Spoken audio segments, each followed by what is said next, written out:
cutting a staircase, one of the most important things is to make sure you get the right height. I'm going to show you a few different ways to get the height. So option number one, you got your two landings, you got to find the height. Sometimes this will just be one big floor, you just measure up. In this case, I want to level across, put a mark, and then you measure down. And you can get your height that way. Option number two is very similar. You take a laser level, you set it on your landing, and measure up to that spot that's 3 inches. Then I go over here, I pull down, then you measure down to the laser.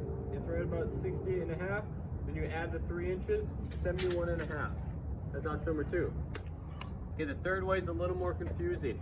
You're going to use the Pythagorean theorem. With the Pythagorean theorem, you need to know 2 of the sides.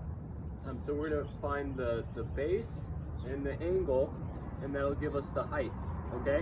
Now I know the base is going to be 99 inches because I have 10 rises, which means I have 1 less run. So I have 9 runs, and each run's going to be 11 inches.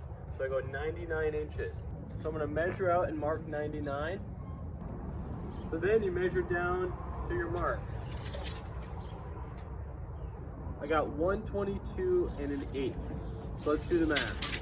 Take the diagonal, 122 and an 1/8. You square it.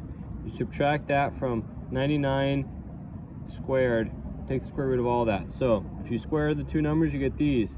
You subtract them, you get 5,100. You take the square root, you get 71.5. Exactly what I did when I leveled it.